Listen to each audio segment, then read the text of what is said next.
I'm Dane Goodman. I'm the director of the Atkinson Gallery, and we're real pleased to be able to put this event on today. I know it was a little bit of a switch to come to the art department over here, but it sounds like everybody, looks like everybody found their way here. After this lecture, Alison will answer some questions, but we are also going to go back to the gallery, and Alison will be with us if you'd like to come over there and talk to her there or just see the show. I don't know if has everybody seen the show? Anybody not seen the show? Oh, good. Oh, well, good. And all the more reason to go over there afterwards. We're normally open to 7 o'clock anyway, so that'll work out just fine. Let's see, I also want to publicly thank Sarah Jane Lind, who helped fund this exhibition and funded all of this. So thank you, Sarah.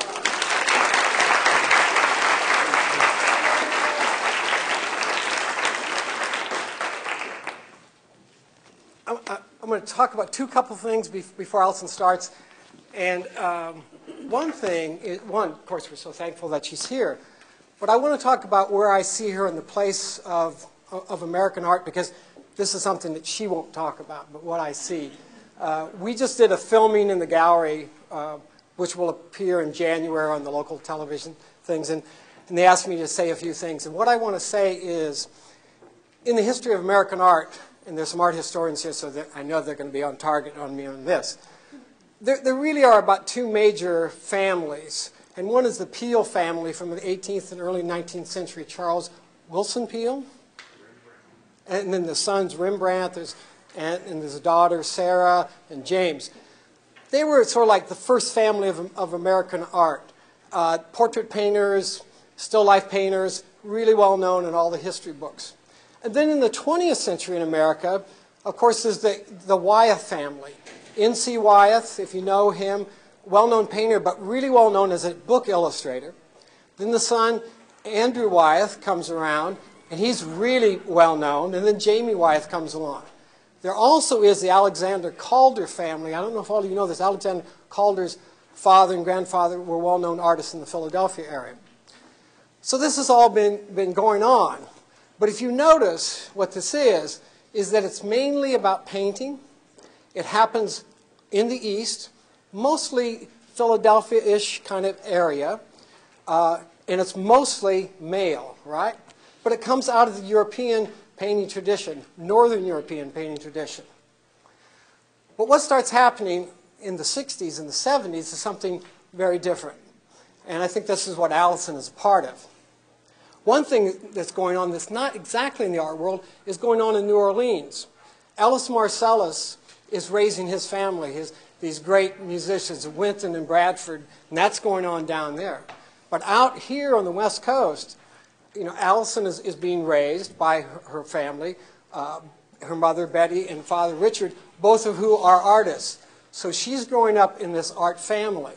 And her sister is a painter, another sister is a writer. She's married to an artist who teaches at Cal Arts.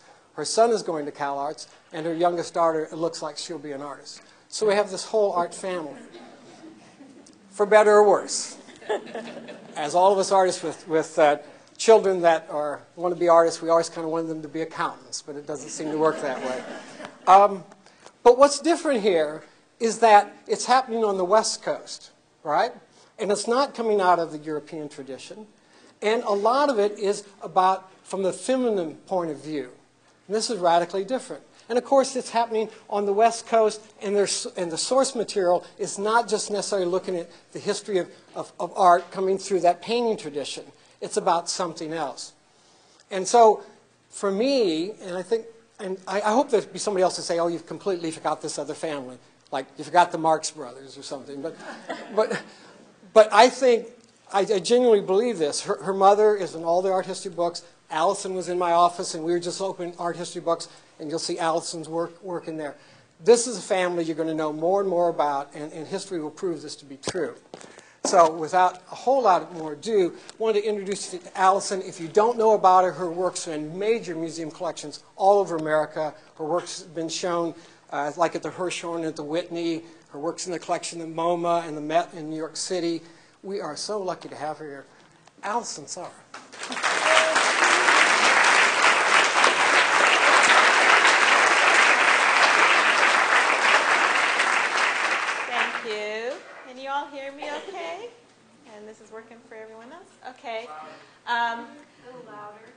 All right, I'll try. We've got this figured out how to go forward, so hopefully we won't have to go backwards at all. But so Whither, Hither, and Yon. This is kind of Whither, Hither, and Yon is kind of Whither and Hither are the titles of the last two shows I've had, or two prior shows I've had, and kind of talks about the sort of changing over of mode, sort of a dying out and a rebirth thing. So I'll start at the beginning, or close to the beginning, and work our way up to that. Born in Los Angeles, my mother Betty Saar, my father Richard Saar. My father was an art conservator, and so when I was being raised, a lot of what I was doing, aside from my mother giving us art materials to keep us out of the acid bath because she was doing printmaking at the time. So we're always being kept busy with that. And then when I went to junior high school, I was kind of a classic apprenticeship with my father, who was an art conservator, and I'm starting with sweeping floors, and then I finally, I got moved up to washing dishes, and then eventually began doing art conservation. And my main interest was working in three-dimensional pieces, and I worked a lot with Jan Baum and Iris Silverman Gallery. It was a contemporary gallery for Jan Baum's part, but Iris Silverman collected African art, and so I was working a lot with doing art conservation on African art, and that's really where my interest in doing sculpture came from. I really love the tactileness of it. I really love the sort of embedded history in the materials, and so that's really kind of where I went. So my last year at Otis Art Institute doing my MFA, I made my first piece of sculpture, and had never taken any sculpture classes, so it's kind of a weird way to come around it, but obviously the way I move my hands, touch, and all of that stuff is really crucial to who I am. And so this piece, Dying Slave, really relates a lot to my father. Again, kind of, my mother was always feeding us images of, East Indian, Indigenous American, Chinese, African art. She was always kind of taking care of the non-Western hemisphere, and my father was always kind of feeding us all this because he was very classically trained in Cleveland, went to the Cleveland School of Art.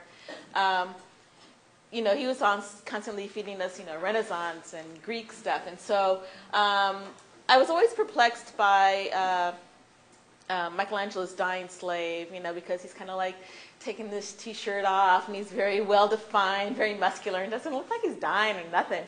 And so, I really wanted to talk about that and kind of like, what is he dying from? And it was really about this death of a spirit. And so I did an African-American version of it. And so instead of pulling his T-shirt off, he's shackled at the wrist behind his back. And in his front, he has kind of an inkisi, which is sort of like an African art judiciary system, if I could put it kind of in that weird sort of way. And so he's got all these nails embedded in his stomach. And it's really kind of this sort of unconscious sort of gut knowledge of his history, of his African heritage.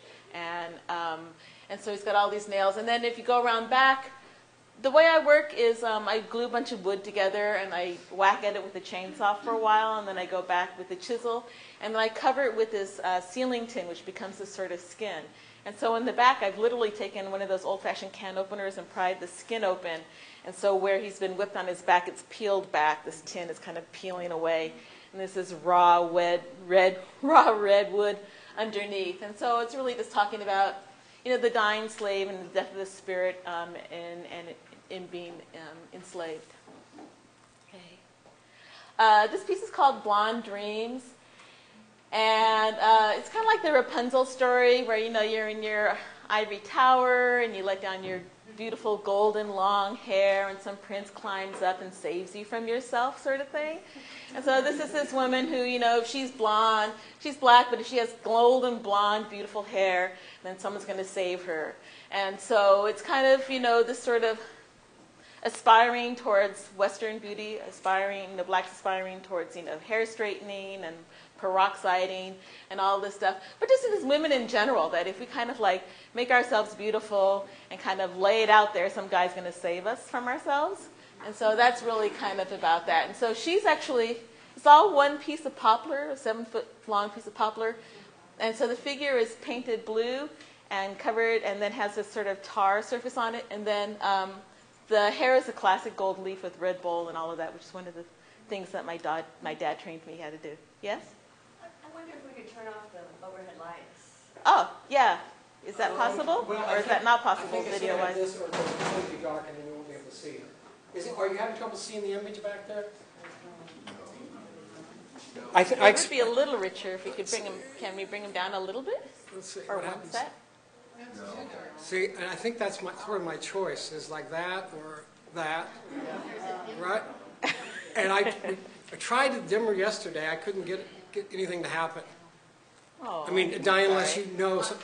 There used to be a dimmer on that panel. We tried that yesterday. We couldn't. We thought this was the best. And I'm sorry. Can you not see it? Just the back lights turn them on and leave the fronts off. I only can do what I just did. It's either nothing or all of this. This is the middle. if you had a flashlight, I could do scary things. Oh, oh no!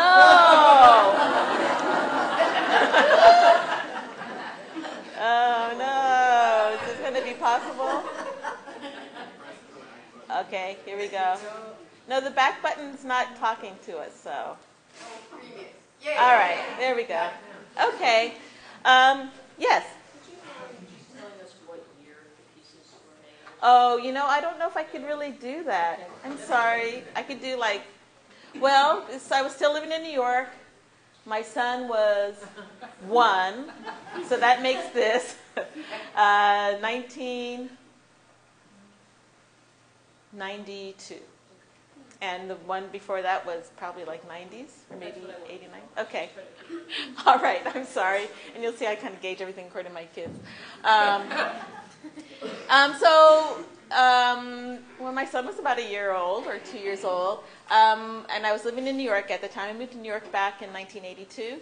I was asked by Thelma Golden, who was at the time the curator of the Whitney Philip Morris, and to participate, to do a little show. And the Whitney Philip Morris, you know, it's across the street from, you know, the train station, and they had this funny little gallery downstairs. And so at the time, I had one friend who was seriously ill with breast cancer, and 2 friends who were HIV positive, and 1 friend who had full-blown AIDS. And so it was a really hard time for me to really understand how to deal with you know, friends and acquaintances and loved ones that are kind of struggling with terminal illness, and as a healthy person, you know, what could I give, or what did they need, or how could I understand that process? And so I really kind of did this show that was really kind of about that sort of transition and suffering of terminal illnesses, and it was just so appropriate that it was at the Whitney Philip Morris. They used to hand out cigarettes during openings. So freaking bizarre. So I felt this was kind of like a get back sort of show. And so, so there were just these different stations within the room of kind of different phases of dying. And so this one I called, subtitled Bye Bye Blackbird, and it's a sort of these very theatrical wings. They're sort of the antithesis of wings because they're made out of worn shoe soles. And so it's extremely, extremely heavy. And I love that, you know, I had an assistant at that time, and we went, you know, on all 5 boroughs. These have been gathered from all 5 boroughs of New York City. And the one thing that all these shoe repair guys had in common was that they were all recent immigrants, and none of them spoke English, or they spoke very limited amount of English. So it also became this performance piece as to why I wanted the old shoe soles and what I was going to do with them. And I'm sorry we didn't document that. But I just love the idea that there's that blues song that, you know, shoes could talk. If my shoes could talk, I'd be in big trouble, because they talk about, you know, how I went down to Sally Mae's, you know, and was like, you know, messing with, you know, Billy Joe over there and all this stuff. That they would kind of reveal all of your sort of missteps that you've taken in your life. And, you know, of course, I'm also really big into puns, and so it's also about resoling and kind of cutting away the old and putting on the new. And so this is this sort of theatrical wings that you're supposed to put on, and then you're supposed to take your soul and put it in this suitcase, which is made out of old ceiling tin, but then it's gold-leafed inside and has neon in it, so it kind of emanates this bright light that comes out of this golden glow out of it. And then this piece is called Nappy Head Blues. I did a lot of pieces about nappydom, and I guess it comes out of, you know, my mother and my aunt, you know, trying to comb my hair out in these big, massive mats underneath, and you know, my mother threatening that rats would make nests in my hair if I didn't. She denies that. She said, I said birds, not rats. I don't think that was any better. That, you know, bad things would come to me if I didn't comb my hair, sort of routine. And so, but I really love that idea that, you know, your hair becomes this sort of accumulator of your history and the telling of your history. And it's interesting because I did a show at the Fowler down at UCLA, which is the Cultural Art Museum, with Polly Neuter-Roberts, and she said, oh, let's do this show where it kind of compared the art of the Luba with my art, and we kind of did all these different categories, and one of the categories was hair, because hair in Luba traditional hairstyles basically tell whether you're married, whether you have children, what your social status is, you know, where you were born. All these sort of histories are put in with your hairstyle, or whether you're pregnant, all these things.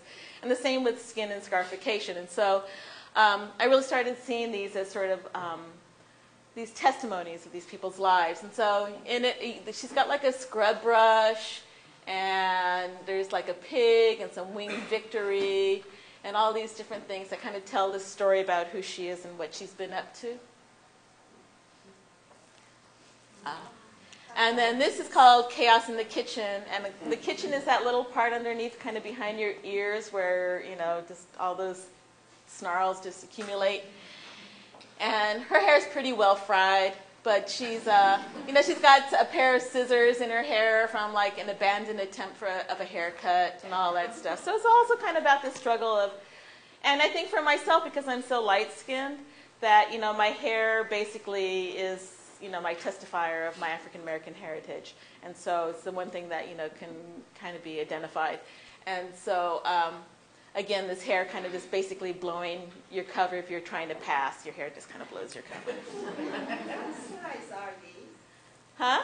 Size? The heads are a little bit larger than life size. And most of the figures are life size, or a little bit larger than life size. So this piece is called Travelin' Light. And it's based on the Billie Holiday song, which is about, you know, you've loved, and she's not going to love anymore because she's been burned too many times, and she's just kind of like closing the heart department.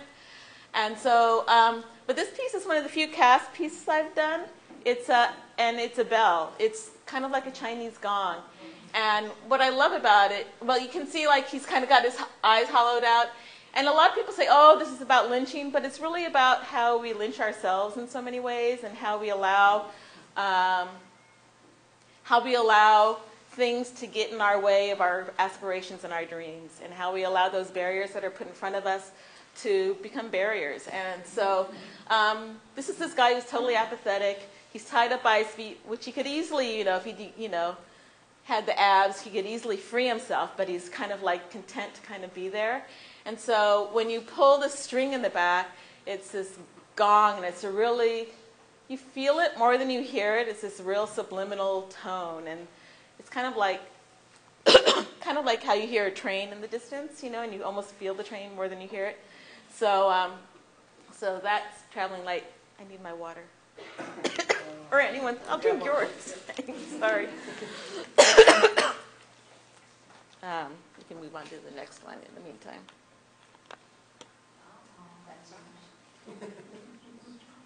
Yeah. So terra firma, when I moved to New York in 1982 or 83, it was a time where, similar to today, where there was a lot of financial disruption, a lot of people were homeless. They had also, New York, in all its wisdom, had closed a lot of its mental health facilities, and so a lot of people were just turned out on the street. And it was the first time, I mean, I grew up in Laurel Canyon, which is this quasi-rural area, and then I moved to Chelsea. It was the first time in my life where I'd walk out my door and have to step over someone. And it was really sort of painful for me to kind of try to understand, one, what my responsibility is to help alleviate this problem and help these people that are on the street, and well, basically that. So I did this piece called Terra Firma to talk about how unfirma our terra can be at any given moment. And he's got this sort of, again, this sort of fetish inside of his stomach with all his options. And his options, there's a knife, there's, I think, an iron rose. You guys can fill in. You've seen it more recently than I have.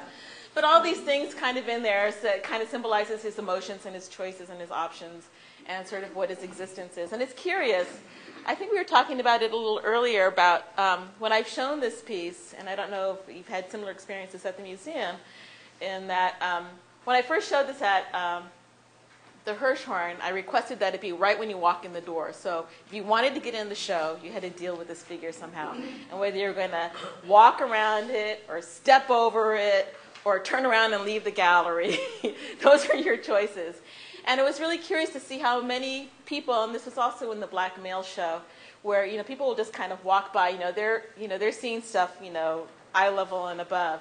But children are always like getting down on the floor and looking at it in the face and kind of touching them or crawling all over them and stuff like that. And it's really kind of about how we put up these defenses immediately when we feel that, or how often people feel threatened by homeless people. So again, that's what that piece is about. This piece is called Dig, and I started doing these figures that became tools, and they also kind of responded to the Luba exhibition that I did, in that traditionally there's like fly whisks and hose, which have a sculptural portion on the base of it. And so this is a guy, he's digging in. He's kind of going to punch out the next person that comes to mess with him. So he turns into a shovel. And then this is the piece Bat Boys, which is in the exhibition. They're made out of found bats, baseball bats, and I loved them because they kind of had this history to them already, and so that's really important with the materials, and why I use a lot of found materials, and that they already come with this sort of history and a wisdom that I don't have. And it's simultaneously about a lot of things. On one level, it's kind of about the Negro leagues and how they were never allowed to play with the white leagues, and how baseball greats like Josh Gibson, never, everyone says he's better than Babe Ruth, but that he never had a chance to actually kind of prove his strength against Babe Ruth. And it's also about, and I guess the piece came out of, my son being in Little League, and how, I was looking around and like, these kids are all white. Where's the color in this mix? And then, also reading many articles about how in inner cities, Little League didn't exist at all. And how, because of funding and public funding and lack of public funding, especially in inner city communities, that baseball was not even available. So it's kind of about these sort of racial boundaries within baseball. And also, how, they won't give them the funds to have Little League, but they'll put all these money into, I'll get off my soapbox in a minute, but they won't give them money, they'll give money to, have prisons. So, it's kind of like, they're not giving them the option to kind of like use that time creatively and stuff like that. And so, it's just kind of like this very sort of murky experience. That was a really murky interpretation. This piece is spade studies, and so I did these portraits. I did 2 sets of portraits, but this one is, they're found shovels, and they're portraits of men of manual labor, whether they're people, whether they're working, with the city, working in the streets. This invisible population, gardeners, whatever, where they're never being recognized for the work they do. And so I did these sort of series of portraits on these shovels. And then for the women, I did a portrait of women on these skillets. And they're all either housekeepers or cooks or nannies, and this sort of invisible population that lives under your same roof. And how, these women, are really integral parts of the family. In some cases, they're getting the kids up in the morning and feeding them and taking them to school, and then picking them up from school and helping them do their homework and feeding them dinner and washing them and tucking them in. They're kind of like doing all these things beyond what, what you would think of as a normal occupation. And then, when the kid hits, a certain age, then they're kind of dismissed, and that's the last you see of these women. And so there are all these really portraits, and they're done. The skillets are, used skillets, so they had this sort of grease on them already. And then because they're so dark, and then the portraits are intentionally very dark that they're almost invisible. So they're really kind of about this invisible presence in the household. Are they painted on Alison? Yeah, they're traditional oil paintings. So here's another one, Nesta.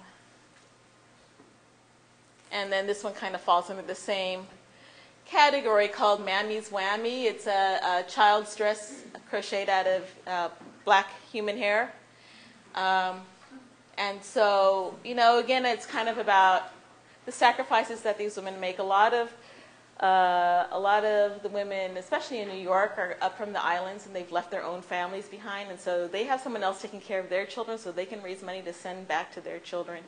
And it's just really murky and really twisted, and especially the way they're treated and the way they're paid and whatnot. And so, at one point, on one hand, it's this, ultimate sacrifice of cutting your hair and crocheting it and, spinning the hair into this yarn and then crocheting it, but it's also a hair shirt. And so it's kind of about this sort of bittersweet relationship between a nanny and her charge.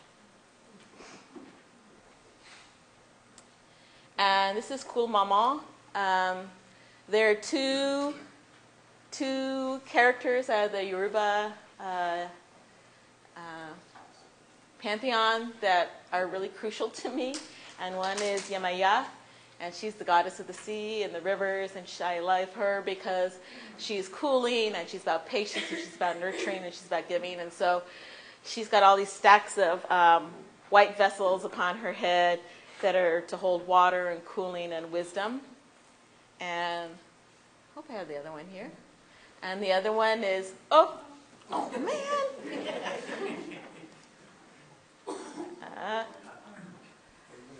You guys are getting a preview. Smoke and Papa Show, who's Ogun, and he is god of iron. And you'll find a lot of wood carvers in Yoruba communities will have a shrine to Ogun, so you don't cut your fingers off. And so since I wield a chainsaw, I figure he's really important to kind of keep happy. So he's got all these iron pots and pans and iron utensils on his head. And this is Compton Nocturne, again, kind of playing off of music, which is Harlem Nocturne, right, by Duke Ellington. So to bring it back home to the West Coast, we did Compton Nocturne. And she's got all these sort of vessels in her, these sort of bottle trees, spirit bottle trees in her hair, and kind of talk about, the dreams and aspirations. Alison, maybe people don't know about bottle trees and that kind of... Yeah, bottle trees are, I guess it primarily is southern sort of thing, but they come out of probably as well as other, but a lot of Yoruba traditions where you'll have plates or bottles and trees. The idea that, spirits come and they kind of see these glistening things and they go towards these bottles and they get kind of mesmerized or entrapped in the bottles and they won't mess with you. So it's kind of like a decoy. This is called acid test, and it's sort of a litmus test. We are always judged by our hindsight, and sort of in view of my ever-expanding hindsight, I decided to do this piece. And so it's kind of runs the gamut, Whitney Houston to Sajid Bartman. It's got like the whole group, and they're on they're about 4 feet tall, but they're on a laundry thing, so you can kind of shift them around from one end of the room to the next, and you can change them around. But they're just all these gals. What are they painted or drawn on? They're just drawn on these, actually it's this beautiful paper from Tibet, and so it's very sheer, it's very translucent, it's almost like skin. And they're just, pencil drawings. They're really, really super simple. But that led to this specimen series, of all these women. They look like they're in the bottles. But this was a collaboration I did with Harriet Mullen, a really fantastic poet. I highly recommend you check her work out. Um, and she did all this poetic labeling for all these figures. So I painted them, and she made all these labels, and then we had a labeling party, which was so great to be able to label them ourselves. So there's real flavor. This is Juicy Lucy, genuine flavor. So they're all these gals. Again, just being judged by our bodies first and foremost. This piece is called Taint, because she taint white and she taint black. And she's carved out of wood and then covered with this sort of kaolin sort of surface. And her hair is covered in tar. And so then I sprayed the hair with a solvent. And so then her hair basically tainted her body. And so, again, someone like myself or like my mother's sister, who was also very fair, could easily pass as white if it were for our crazy hair, our kinky crazy hair. And then this piece is called Topsy-Turvy. It's like those Topsy-Turvy dolls where it's half white and half. It's usually a double-headed doll. One head is white and one head is black. But this one, when you walk into the gallery, because she stands on the ceiling, you don't see this until you start walking up underneath. And so you just see this white body with this kind of white slip kind of draping over. And then when you walk underneath, and it's kind of ambiguous whether this is a child is playing hide and seek or if she's really sort of ashamed of her black half, her black self, the half of her black self. And then this is called Mirror, Mirror, or I'm trying to think. Negress seeking, mulatto seeking inner negress. And so it's a white figure looking into a skillet mirror, and her reflection is black. And then this piece is called Rise, Sally, Rise. And I did a residency at Dartmouth, which seemed like an eternity, but I think it was just like a month. Maybe it was 2 months. But it was the first time I'd really been away from my kids. And my daughter, Maddie, was maybe 10 at the time. And I get this postcard or a Polaroid from my mother saying, we took this picture of Maddie and went to the desert. And Maddie's standing there, and she's kind of got super short shorts and some midriff thing, and she's doing like this. And I'm like, oh my God, when's the next plane home? I am coming home right away. It's just like, no, stop. And so this is about adolescence or pre-adolescence at that point. And date-wise, she just turned 16 yesterday. So they give you a span. This is about 6 or 7 years old. And so, it's kind of about, this is a girl who's too large to fit in this child's chair, and the child's chair is kind of hanging up on the wall. And I think maybe in some way, it's curious because she doesn't even have a face. The sculpture doesn't have a face underneath all that. And I think part of that was sort of not knowing who Maddie was going to become, and also kind of hope.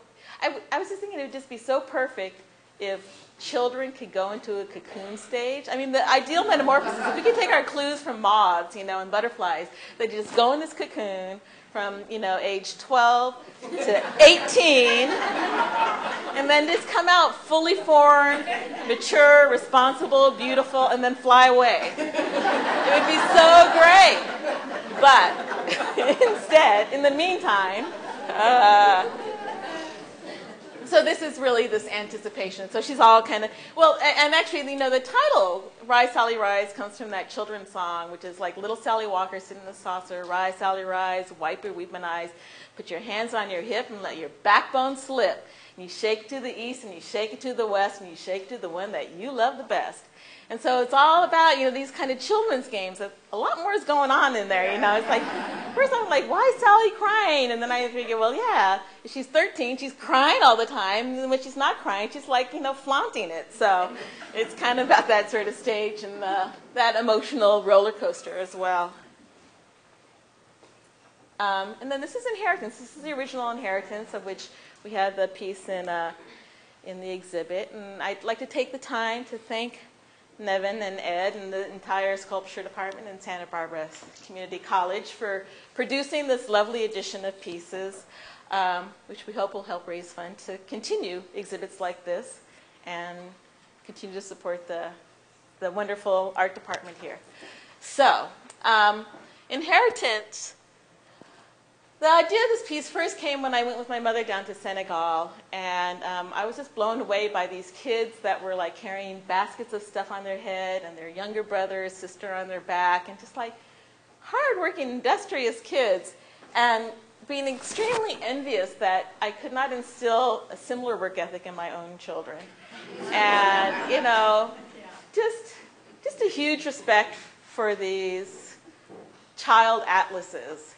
And then I kind of brought to mind, and I consider this a portrait of my mother, because when my mother was maybe 5, her father became suddenly ill and called her to his deathbed and said, you know, I want you to take care of your mother and your older sister and at the time her infant brother. And, you know, it, I think, really shaped who my mother is. You know, she's constantly taking care of everyone, maybe a little too aggressively. But this kid decided to step into her father's shoes and basically take charge of, kind of keeping the family together. And of course, in her own mind, she was able to do that, and I don't know how that really worked out.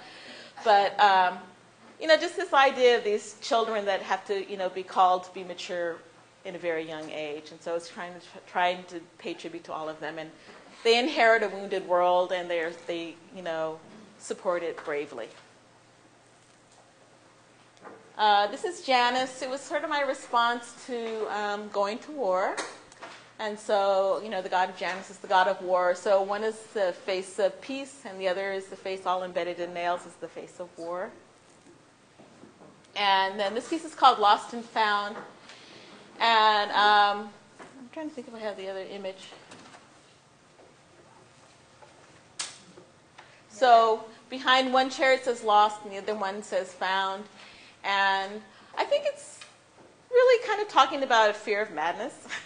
This theme comes up a lot.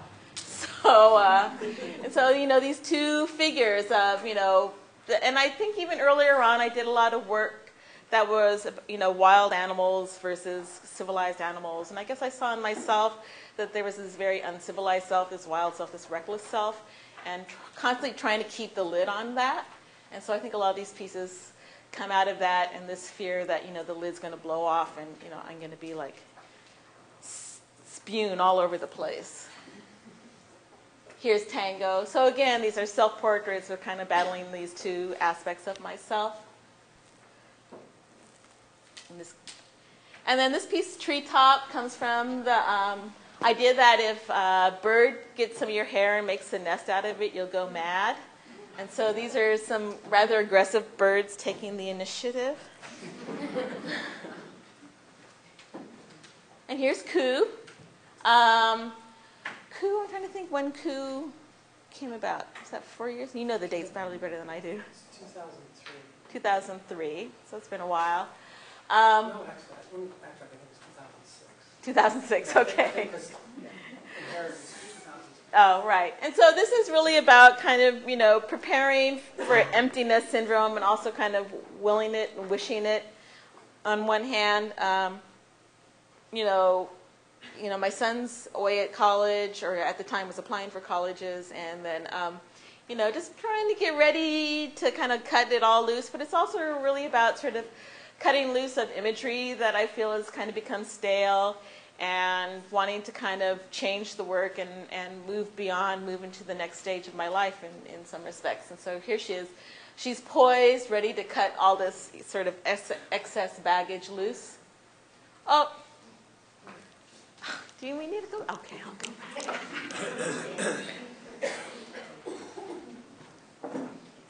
back. So this piece is called J'entends,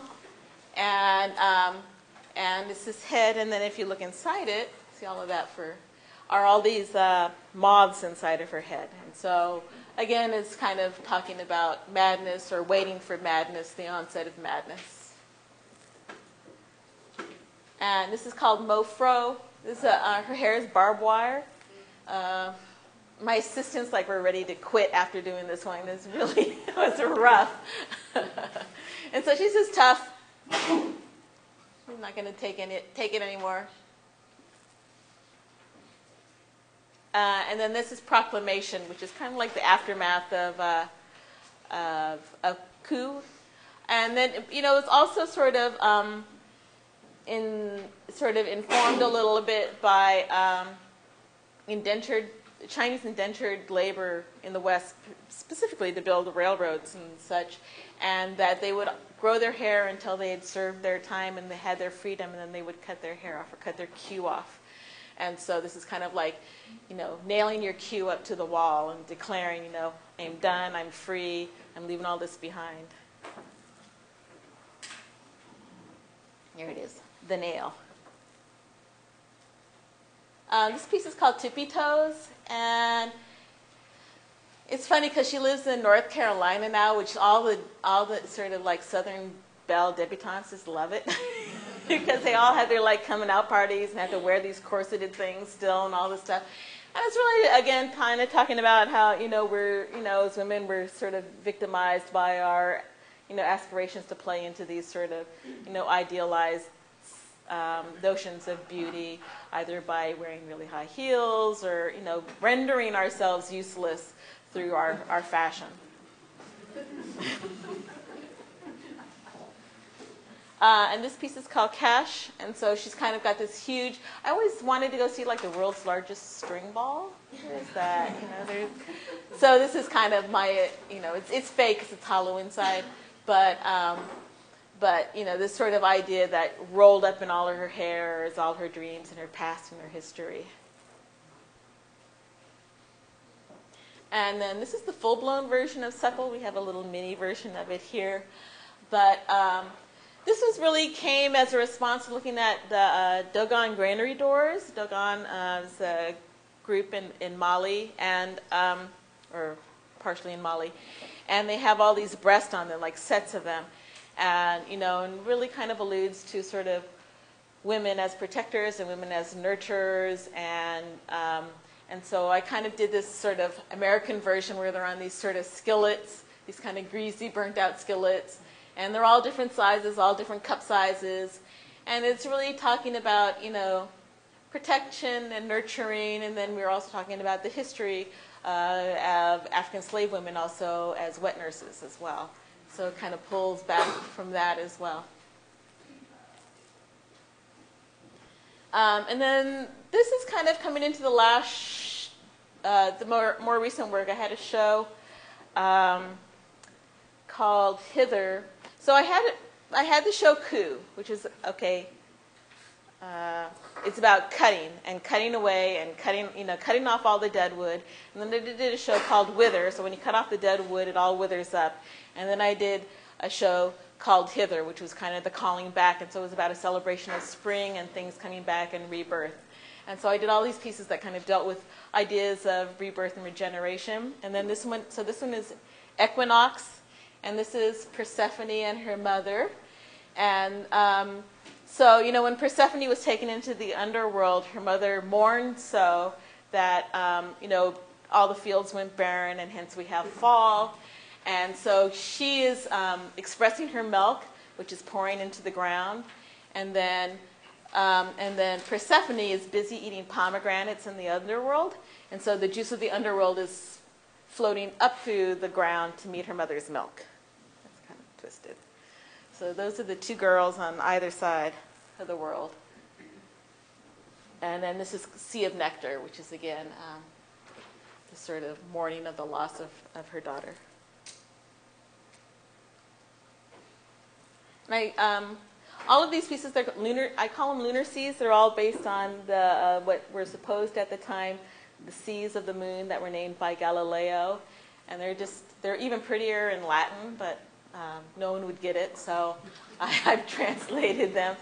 So this is the Sea of Nectar. And this is the Sea of Moisture. These are all bronzes. This is the... Oh! Sorry. Oh, man. Oh. Real quick run through the balance of these. The preview. All right, here we go. This is the Sea of Fecundity. She's got these blown pomegranates going on. And this is lunar seas. And so then this is the piece Hither, which is similar to the drawing that's in the gallery. And when I install this, you come into the gallery and there's like a few of these moths on the wall, and then the deeper you get into the gallery, you get more and more moths on the wall. And then in this last room, it's only her. But I think we had like something like 2005 moths that were all over the walls and everywhere you looked. And you come to her and you think, oh, they're all being attracted to her. But then when you come up to her face, she's actually blowing them, so they're all coming out of her. She's emanating these moths. And really, people are like, oh, what's with the butterflies? But they're very much about moths, and, that moths are kind of equated with lunacy because of their erratic flight behavior and because they only come out and they're attracted to the light and moonlight. And also that they're seen as messengers between the netherworld or between the spirit world because they're kind of these creatures of the night. So there she is with a moth coming out of her mouth. Took a while to cut all those moths. And then this piece is Brood, and it's funny because I think it's simultaneously about myself and my daughter. Not to gross all the guys out, but I'm menopausal. And so this is, she's sitting there and she's eating these pomegranates. She's stacked up on all this stack of children's chairs, and she's breaking open pomegranates, and she's kind of eating them and discarding them. So there's all these kind of blown seeds falling onto the ground. And then, like the pomegranate juice is running down her mouth and running down between her legs. And so it's kind of, at once about me being menopausal, but also about my daughter coming into womanhood as well. There she is she's got pomegranates in her hand. This one is different in terms of technique. This fiberglass. This is the first fiberglass piece I did, and I did it mainly just because it was up 10 feet, and if I put like a 200-pound piece of wood up there, I'd kill someone. But it's also something that I've started to do just because the chainsaw is really taking its toll on my wrists, and so I'm trying to come up with, although this will take a toll on my lungs, but I try to balance them out somehow. And then this is hopefully the last piece I'm going to show you. This is Swing Low. This is a piece I did in Harlem, 122nd Street. If you guys are there, take the A train to 125th and walk down a couple of blocks.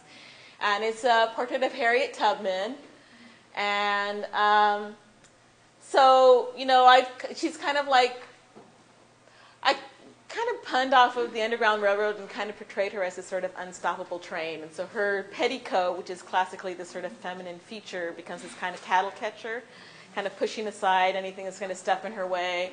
And she's got, this trail of roots behind her because she's kind of, not only to symbolize the uprooting of all the slaves that, basically kind of in the middle of the night in the dark. And even her herself didn't even tell her husband that when she first escaped. Just leaving everything behind, but also just about her role in uprooting slavery all together, and then all these sort of faces and symbols of the Underground Railroad within her skirt. And then around, I kind of did these like 10 stations of her life, and they're like quilt patterns, and they're basically based on the quilts of Harriet Powers, which was an ex-slave that did these really beautiful quilts that are in this sort of silhouette style. And they're intermixed with classic sort of traditional quilt patterns that could be found on the so-called freedom quilts, which were quilts that were supposedly used as signifiers in terms along the Underground Railroad.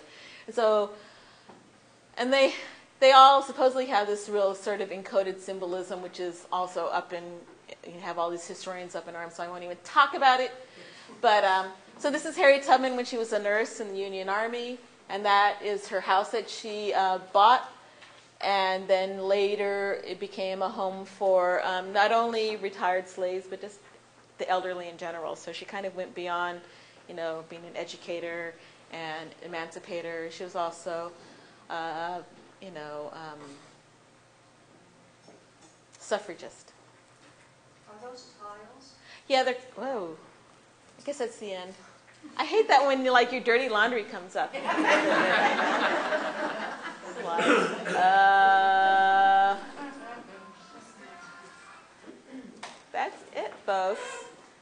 this thing off?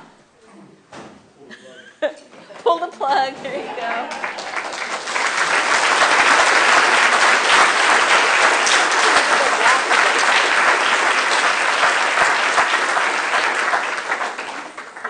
Alison, you're open for some questions? Yeah, I'm just going to put this so. While she's doing that, I might mention. There. All right. If you do go to it, make sure you go see it. This, like, trying to tell students in particular, this is a major commission.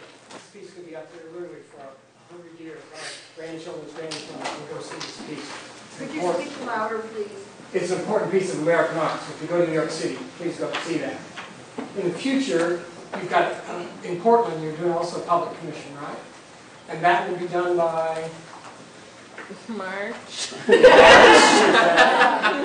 hopefully. Yeah, it's going to be at Lewis and Clark. It's a portrait of York, who was Clark's slave, who was the only member of the Lewis and Clark expedition that was not paid. And he thought he was going to get freed afterwards. They didn't even free him. So, totally messed up founders, man. And then also in about 2 years, a major show at Otis, right? We hope. We hope. That's what we're hoping. Yeah. So there's a lot to look forward to in the future. So if anybody has any questions? Yeah, I'd be happy to answer any questions. Yes. I have a question, but I want to say I saw Harriet Tubman piece this summer. Oh, great. And I was driving by, so I didn't get out and look at it. So I'm so happy to know that it's yours. Oh, I thanks. didn't know, and the person with me didn't know. Oh, well, she's up there, and then on the outside are the words to Swing Low, or no, Let My People Go. Goes around the outside, and so it was a challenge. She's big. She's about she's 13 feet tall without the base, and 8 feet wide, and about 4,000 pounds. So she's heavy. And who commissioned that? That was the city of New York. Yeah. So it was funny because at the time they're saying, I was like, so what other monuments are there to women? And I think, there were a handful of them. I think there was, and that's not even city. I think there's Golda Meir, and there's Eleanor Roosevelt. And then the other one is Alice in Wonderland, Mother Goose, and the Statue of Liberty.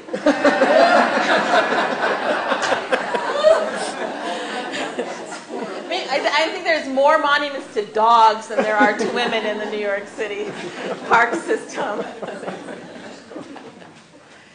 Yeah, any other Any questions? Yes? Oh. Alison, you alluded to on the Harriet Tubman piece, the art historians challenging some of, can you tell me a little bit about it?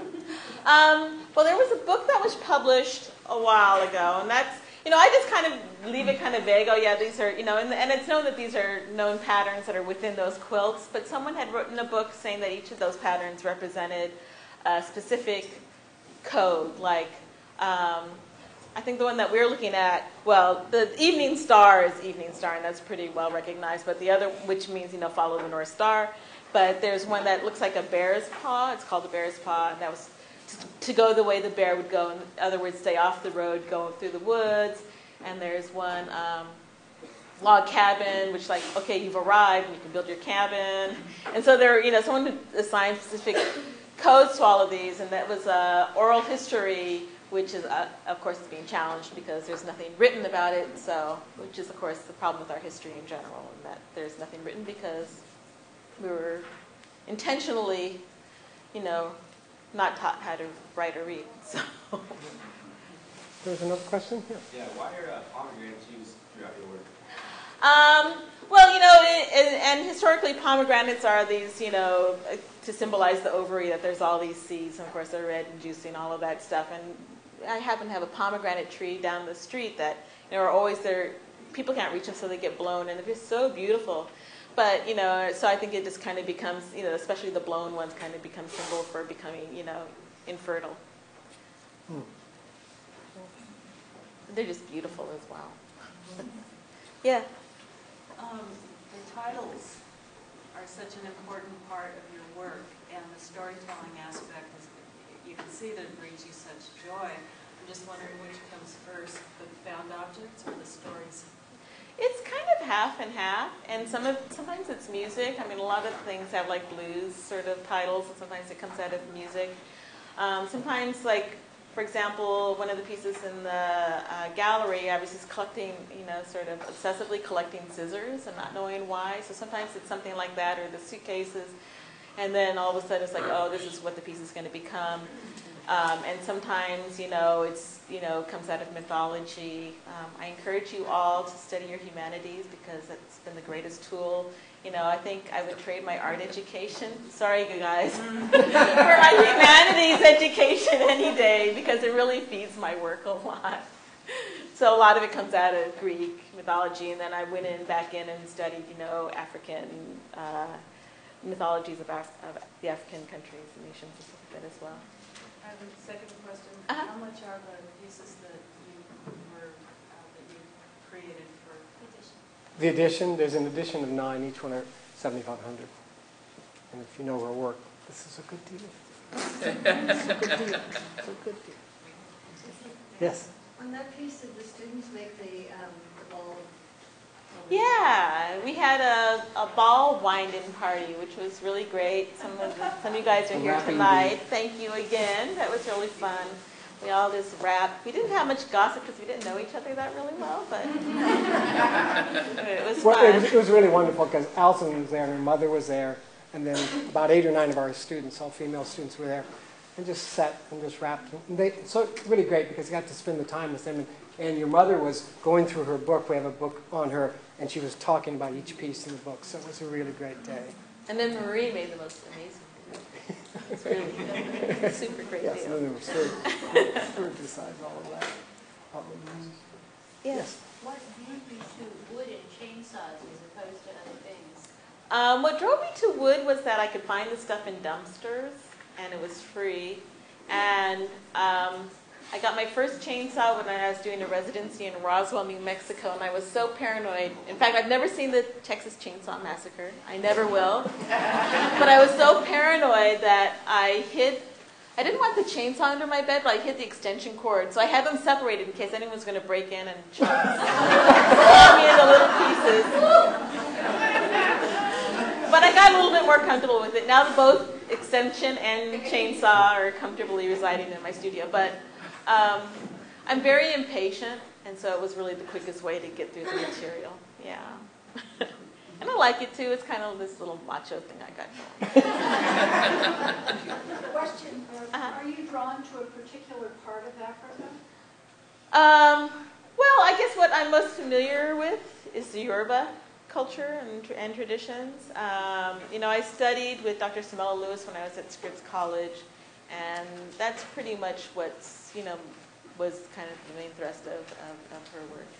But the Luba and the fawn, I'm really interested in the fawn with all the ironwork and stuff like that. So, but I'm kind of still largely ignorant of so much of the wonderful stuff that goes on there. It's funny because I was talking to a friend, actually, one of the teachers at WAC, which is the World Arts and Cultures Department at UCLA.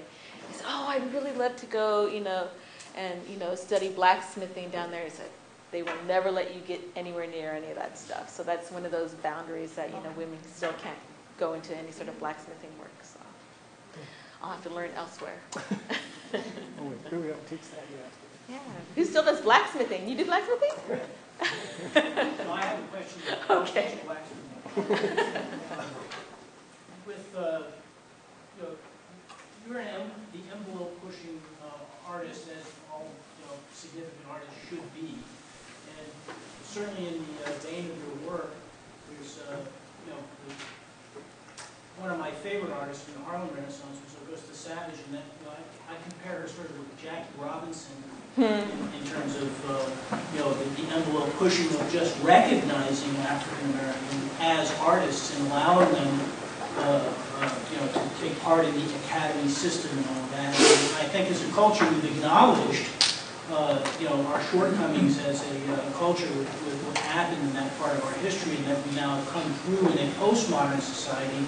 And I think you're one of those artists who are pushing that envelope. Where do you see us as a culture going in pushing that envelope, and where do you see yourself in the role that you're in pushing the envelope of of where we stand now historically as in the art history?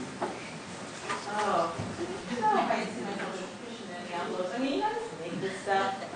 But, you know, what's interesting about people like Augustus Savage and so many people of that generation, they all had to go to Europe to even get schooled, you know, I mean, you know, and to get recognition. They're working in Italy, they're working in France, and then, you know, they're able to come back here. And still so many of them, I mean, I'm assuming most of you have not heard of Augustus Savage, right?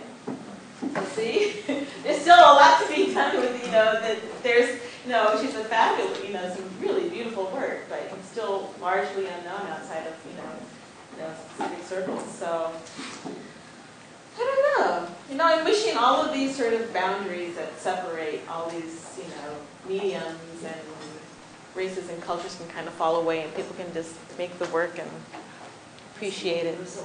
Huh? Yeah, I aim high. Are there certain woods that you can't work with, or with your chainsaw, or do you pick certain woods? I work with cheap wood. I work with farmed wood or recycled wood. All the wood that I used to. I mean, the great thing about living in New York, especially in the 1980s, was everyone was basically renovating their lofts, and so these huge beams. In fact, many of these beams came out of buildings that had been stables, and they took out the extra floorboards to, you know, and put in condominiums. And so I had all this great wood, and so I like that. You had to watch for the nails and all of that stuff, but I like the idea of recycling them, and also farmed wood just because it's not, you know, destroying any forests or anything. So I really stick with, you know, your Douglas fir, cheapo, soft stuff. I'm also really lazy. Or, you know, every once in a while I'll check out, you know, there's people, you know, tree cutting services, and sometimes they have stuff, and if I have the room I'll let it dry out a little bit, but for the most part it's just Home Depot stuff. Yes? Alison, you said earlier at your opening that Peter Shelton influenced you a lot. Talk about that for a second. Peter Shelton, I think, is an artist, a wonderful artist who's largely, you know, been sort of robbed of recognition. I think he's known in the West Coast more than he is in the East Coast. And he just had this massive controversy about the piece he did downtown outside of the police department. Oy. But he was one of my, I don't know if he would want to call himself my mentor, but he was one of my mentors at Otis. And just really loved his sort of, has a real sort of technical skill, but also has this wonderful whimsy about his work. And, you know, really beautiful and humorous at the same time, which I think is a real hard thing to do. So I recommend everybody go check his work out. Really great stuff. I haven't seen the pieces downtown yet. Have you seen them? Yes. Yes, you've seen them?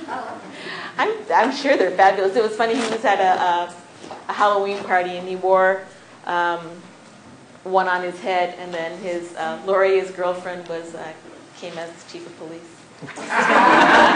If you don't know what you're talking about, go on the web and look it up. He was commissioned to do these public sculptures right beside of the police station, and there are a series of objects sitting on these pedestals, and it created this huge uproar. One is always amazed that you could get that far along in the process, and people would be like surprised. Because you know how hard work it is to get something commissioned and in the public. Yeah, it goes through so many hands and all that. But you know, they're kind of like, they're not surprised until they find out that some people don't like it. It's like in Casablanca, where you like, I'm shocked to find out there's gambling going on here. Here's your winnings for tonight. Oh, thank you. You know, it's just like, how did that happen? Yeah, public art's like a real. Well, Tubman has gotten a lot of, there was like, for a year, there was a blog about, you know, how messed up and how ignorant I was because I had her facing south. And they said, anyone knows that anyone who has a first grade education knows that the Underground Railroad was north. And I'm like, this is not about the Underground Railroad. I mean, this is about Harriet Tubman. And Underground Railroad was one of the things she did, but the reason why I remember Harriet Tubman was because she went north, then she went south, and then she went north, and she went south. And she, 13 times she went north and south. And I remember her because she went south. That first time she went north, she turned around and went back to help others. And so, so it was really kind of a weird response. And I realized I kind of as often, and I think as often, even with Peter and this thing with Braxton and all the LAPD thing, often we're stepping into this sort of scenario in the community that's playing out already. And I found out that, of course, what's bittersweet about Harriet Tubman is that, about Swing Low, is that the funding that came to build Harriet Tubman was a % for the arts for all the gentrification and all the tearing down of community things and building, luxury or, middle-income housing. So people are being pushed out of the community. And so they saw her facing south was her basically leading them back south. I'm like, oh my God, this is way too heavy. I did not sign up for all of this. So, no matter what even your best intentions, you kind of fall into these dynamics that, sometimes work against you. But hopefully they've calmed down. They're really angry. But the piece in Portland will be public, right? The piece in Portland will be public, and it'll be equally controversial, I'm afraid. So, the idea of it is, and it's interesting because the people that commissioned it want the full story to be told. Because instead of having I think there's this Sacagawea, and she's standing there with what's her kid's name on her back. And, it's, very noble sort of, imagery. But, the problem with York was that, all we know about York was what was written in Clark's diaries. And, 90% of that was derogatory. It was, like York is a slob and York is lazy. It's just like some, mean dude. Clark was like really awful, really bigoted. And, he says, if York asks to be freed one more time, I'm going to have to give him a serious trouncing, or I want you, after the expedition, he wanted to at least be stationed with his wife and his family.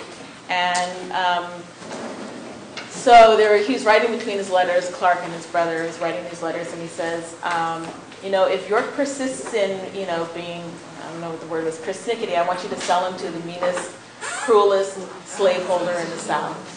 This was after, he saved their butt so many times, going across country, he was used as an emissary in terms of, relations with the indigenous groups that they encountered. He was used as, it's just like incredible. So the piece is, from the front, it's kind of this historical sort of looking monument, with his, uplifted gaze. And then across his back is, scarred into his back is one of the maps from the Lewis and Clark thing. And by that, it's not only talking about York and his position in that expedition, but what this expedition did to everyone, west of the Mississippi, and basically scarred these maps into other people's lives, just, obliterated the tribes, all of these things. It was kind of like, we own this, and this is what we own, and this is, we're making our mark, we're Xing, So I'm sure it'll be greeted with mixed emotions. Good. Tell the whole story, huh? Does the city put strictures on you? This is not a city project. This is with Lewis and Clark College. So it is not with the city at all. So I don't have to deal with the city. I may have to deal with some board members, but we'll see. At any rate, we can walk over to the gallery if anyone wants to. That'd be great. I'll let you know, I brought a bunch, if you go to the gallery, I have all these brochures up here if you'd like these, we'll meet over the gallery. Thank you.